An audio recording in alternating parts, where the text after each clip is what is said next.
Bab 041. Darel keluar ruangan setelah mamanya tertidur. Di sana, Andito masih menunggu, duduk di kursi tunggu dengan wajah sendu.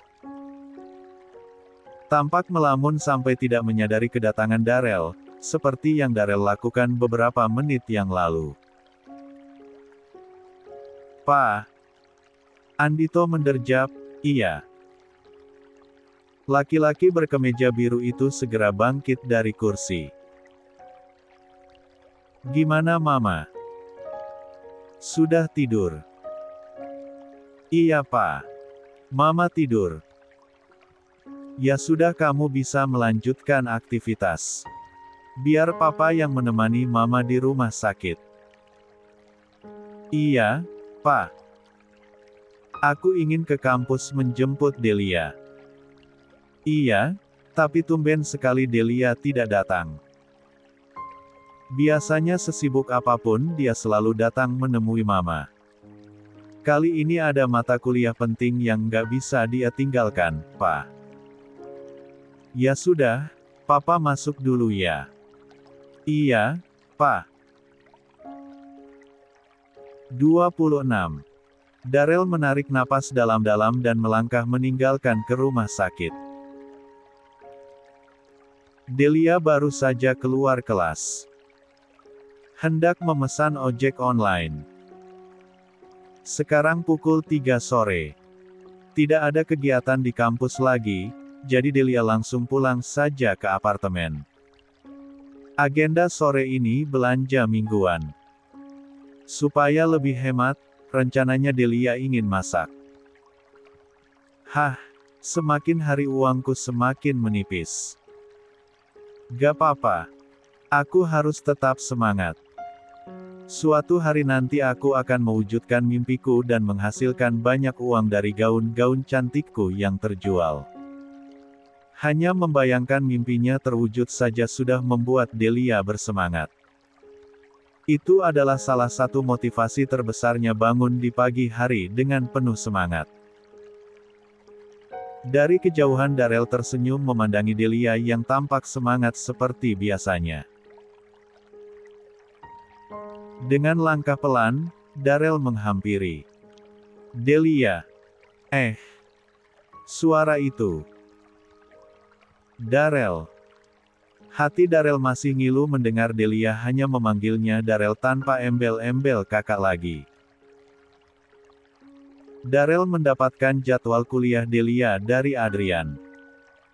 Syukurlah hari ini bisa bertemu. Sesaat Darel hanya diam dan memandangi sosok gadis cantik di depannya ini. Dia terlihat cantik dan segar seperti biasanya. Membuat Darel ikut merasakan energi positif dan kekuatan dari Delia. Darel sungguh ingin memeluknya. Ingin merasakan kembali kehangatan dan kenyamanan yang dulu selalu diberikan Delia. "Kamu mau ngapain di sini?" tanya Delia. "Menjemputmu. Kalau kamu nggak ada kegiatan lagi ikut kakak ya." "Aku nggak bisa. Aku ada banyak kegiatan sampai malam. Sebentar saja. Mama baru saja ke mall dan ingin bertemu kamu." Seketika rasa khawatir menyeruak di hatinya. Delia lupa, lebih tepatnya dia tidak tahu hari ini Tante Silva kemoterapi. Biasanya hampir setiap minggu Delia datang ke rumah Tante Silva, sehingga tahu jadwal-jadwal berobat beliau. Belakangan ini setelah memutuskan pertunangan dengan Darel, Delia jarang ke sana.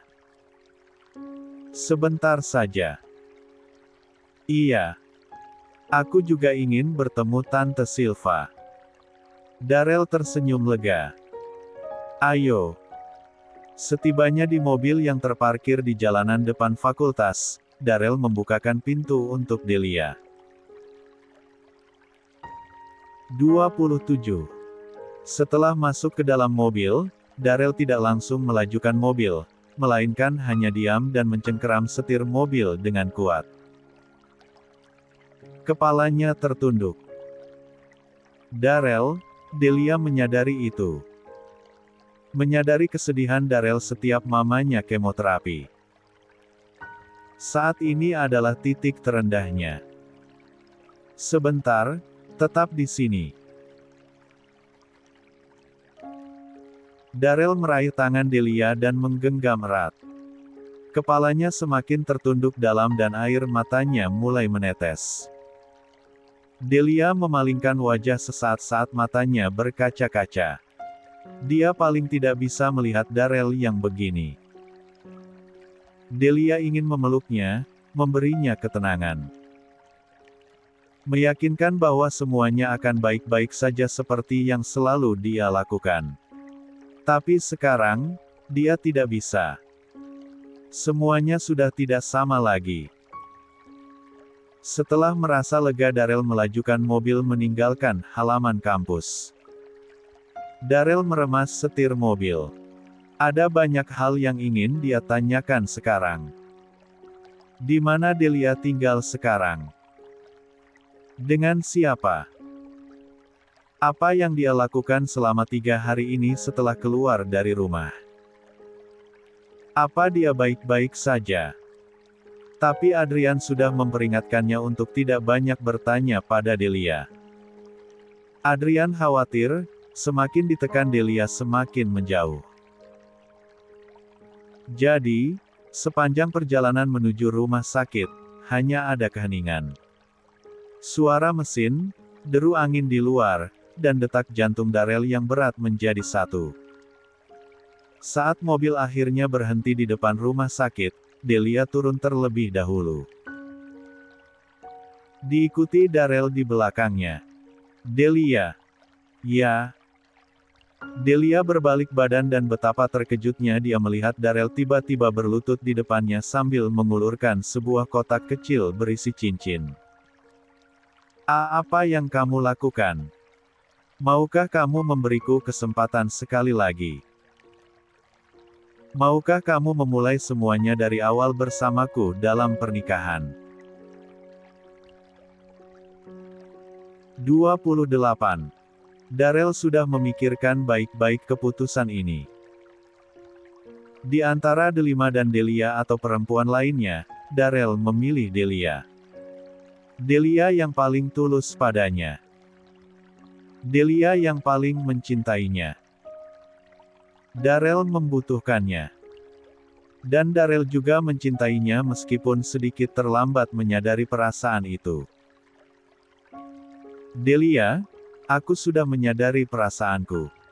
Ternyata perempuan yang aku cintai adalah kamu, bukan Delima. Aku baru sadar aku sangat membutuhkanmu. Aku benar-benar nggak bisa tanpamu. Darrell terus memohon. Diam-diam tanpa mereka berdua sadari, dari kejauhan seseorang mengamati mereka dari dalam mobil. Adnan melirik Samudra yang sejak tadi gelisah duduk di kursinya. Benar, mereka di sini. Beberapa menit yang lalu Samudra datang ke fakultas Delia ingin menjemputnya pulang. Tapi dia keduluan kutu kupret satu itu. Tiba-tiba si Darrell datang, bicara entah apa dengan wajah memelas lalu Delia ikut ke mobilnya. Karena penasaran Samudra mengikuti mereka sampai di sini. Bukannya si Darrell itu udah jadian ya sama si Delima sepupunya Delia yang licik itu. Saya mana tahu, Adnan tidak tahu karena dia tidak mengurusi sedetail itu tentang hidup Delia. Samudra menggigit kukunya dengan gelisah. Delia jelas-jelas cerita Darrell selingkuh dengan Delima. Bahkan Darrell bilang mencintai Delima di depan Delia. Lalu sekarang dengan tidak tahu malunya tiba-tiba dia melamar Delia. Hah? Apa urat malunya sudah putus? Apa sekali saja aku putusin urat lehernya? Adnan hanya diam saja dan mendengarkan luapan emosi bosnya.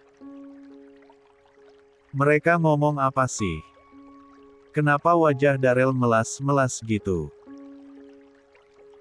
Cek, dia pasti mau narik simpati Delia. Nggak bisa dibiarin. Nggak bisa. Samudra tiba-tiba turun dari mobil. Seketika Adnan panik dan langsung menyusulnya. Ahelah. Bos, tenang dulu. Adnan menarik Samudra dan segera bersembunyi di sisi mobil lain saat jarak mereka sudah lumayan dekat dengan Delia. Kamu menyuruhku diam di saat-saat begini. Bayangkan istrimu digoda laki-laki lain, kamu mau diam saja. Tapi kan Delia bukan istrimu, bos. Maksudku calon istri dan akan menjadi istri.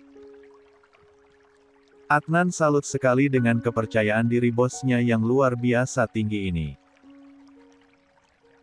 Gini loh, Pak Samudra yang terhormat. Kita dengarkan dulu respon Delia. Dia terima Darel atau tidak? Kan gak lucu kalau Anda marah-marah gak jelas tapi Delia menerima Darel. Nanti Anda patah hati. Masalahnya kalau Anda patah hati saya juga yang repot. Pasti Anda melakukan L000 keanehan untuk melampiaskan patah hati Anda, batin Adnan. Benar juga. Tapi Delia bilang dia sudah batalin pernikahan mereka kok. 29. Ya kan kita nggak tahu isi hati seseorang yang sesungguhnya. Jadi, kita dengarkan dulu. Nanti kalau diterima kita langsung pergi. Kalau ditolak, bos bisa langsung putusin urat lehernya. Samudra mengangguk serius. Dari sini mereka bisa mendengarkan pembicaraan Delia dan Darel. Di sana, Darel masih terus membujuk Delia dan mengeluarkan kalimat-kalimat penyesalan. Aku tahu aku terlambat. Seharusnya aku menyadari perasaanku padamu sejak dulu. Padahal kamu selalu ada di sisiku dari kecil. Kamu mendukungku, menemaniku, menyemangatiku. Tapi aku tidak menyadari semua itu. Aku menganggap semua yang kamu lakukan memang sudah seharusnya kamu lakukan. Padahal semua perjuanganmu juga butuh effort. Maaf aku tidak menyadari itu. Tapi sekarang aku sudah sadar. Aku sadar betapa besar cintamu padaku. Dan aku juga sudah sadar aku sangat mencintaimu. Aku tidak butuh perempuan lain selain kamu Delia. Aku juga tidak butuh Delima. Aku hanya butuh kamu. Kamu satu-satunya perempuan yang aku cintai. Aku tidak ingin membuang-buang waktu lagi. Aku tidak ingin kehilanganmu lagi. Aku ingin hubungan kita terikat dalam tali suci pernikahan. Di sanalah kita memulai semuanya dari awal. Jadi, maukah kamu menikah denganku? Sejujurnya Delia terkejut sekali. Sungguh-sungguh tidak menyangka Darel yang beberapa minggu yang lalu membencinya, menghindarinya, bahkan bilang risih dan muak, sekarang tiba-tiba menyatakan cinta. Masih terbayang dengan jelas bagaimana Darel menggenggam tangan Delima dan menyatakan cinta pada Delima depan Delia. Seolah tak puas mematahkan hatinya, Darel juga mengucapkan kata-kata hina padanya. Lalu sekarang dia berlutut dan berkata cinta. Bagaimana Delia? Kamu bersedia? Delia menarik nafas dalam-dalam dan mengeluarkan perlahan. Maaf, aku. Delia, Darel seketika bangkit dari posisinya berlutut. Kamu tidak perlu menjawab sekarang. Pikirkan baik-baik jawabannya. Bagaimana kalau 7 hari? Seminggu lagi mama ulang tahun, kamu bisa memberikan jawabanmu saat itu. Enggak. Aku nggak perlu memikirkan jawabannya nanti, aku bisa memberikan jawaban sekarang. Maaf tapi aku. Kamu bisa memikirkannya nanti. Samudra yang mendengar itu seketika emosi. Apa-apaan orang itu? Jelas-jelas sudah ditolak, berani-beraninya dia masih menyangkal. Lepas. Jangan pegangin gue. Gue mau kasih dia pelajaran. Jangan pegang gue. Nggak saya pegangin, Pak. Adnan heran, padahal cekalan tangannya sudah dia lepas dari tadi. Samudra benar-benar ingin ke sana, tapi pokoknya pikirkan baik-baik. Aku tunggu jawabanmu seminggu lagi, ucap Darel setengah memaksa. Lalu tiba-tiba Darel berlari. Dari kejauhan dia tersenyum lebar sambil melambaikan tangan. I love you. I love you Delia. 30. Samudra semakin kepanasan melihat itu. Kepalanya seakan terbakar dan mengepul. Adnan sampai bergeser selangkah menjauh. Sedikit khawatir tiba-tiba Samudra mengamuk dan dia kena imbasnya. Sementara Delia memandangi cincin itu. Ah, seandainya Darel melamarnya beberapa bulan yang lalu, Delia pasti langsung menerimanya tanpa pikir panjang. Tapi sekarang, sudah tidak sama lagi. Perasaan Delia padanya sudah mati. Tapi kalau dilihat-lihat cincin ini kelihatan mahal. Ini berlian asli kan? Delia mengangkat cincin itu ke udara dan mengamati seksama. Iya, ini berlian asli. Wow, kalau dijual kira-kira harganya berapa ya? Kebetulan kantong lagi kering hehe. Delia terkekeh, kenapa aku mirip Kak Samudra yang perhitungan gini sih? Jadi ketularan jiwa bisnisnya. Hahaha. Ah, jadi kangen kekonyolan Kak Samudra. Dia lagi apa ya sekarang? Delia mau tidak mau memasukkan cincin itu ke dalam tas dan bergegas masuk ke rumah sakit. Sementara Samudra menyeringai. That's my girl. Adnan berdecih lalu terkekeh, iya, Pak, iya. Delia, terima kasih sudah datang ya, ucapkan Andito begitu mereka keluar ruangan. Silva harus istirahat. Dan hari juga sudah malam, jadi Delia bisa pulang. Sama-sama, Om. Maaf enggak bisa menemani lebih awal. Enggak apa-apa, Om mengerti. Kamu juga punya kesibukan sendiri. Yang penting kamu datang. Kamu lihat kan betapa bahagianya Silva bertemu kamu. Rasa-rasanya dia lebih bahagia melihat kamu daripada melihat Om dan Darel. Andito tertawa kecil, begitu juga Delia dan Darel ikut tersenyum. Ya sudah, hati-hati ya di jalan. Darel, anterin calon menantu papa pulang sampai rumah. Calon menantu papa adalah calon istriku, Pak. Tentu saja aku akan mengantarkannya sampai rumah dengan selamat. Setelah berpamitan, Darel dan Delia berjalan menuju lift. Delia melamun, memikirkan kondisi Tante Silva yang tampak semakin kurus. Rasanya Delia ingin terus di sisinya. Menggenggam tangannya, menghiburnya dan menemaninya sampai pagi, seperti yang dulu sering dia lakukan. Tapi tidak bisa lagi. Delia tidak bisa. Delia, kamu tunggu di lobi ya, aku ambil mobil, ucap Darel begitu mereka sampai di lobi lantai L. Tunggu. Aku pulang sekali saja. Naik taksi. Aku anterin ya. Di mana alamat kamu tinggal sekarang? Tinggal di kos-kosan atau menyewa apartemen? Nggak usah. Aku bisa pulang sendiri. 31. Delia. Oh ya? Cincin kamu? Maaf tapi aku. Delia menunduk dan merogoh tasnya mencari cincin berlian yang diberikan Darel tadi. Ini cincinnya? Aku Kemana dia?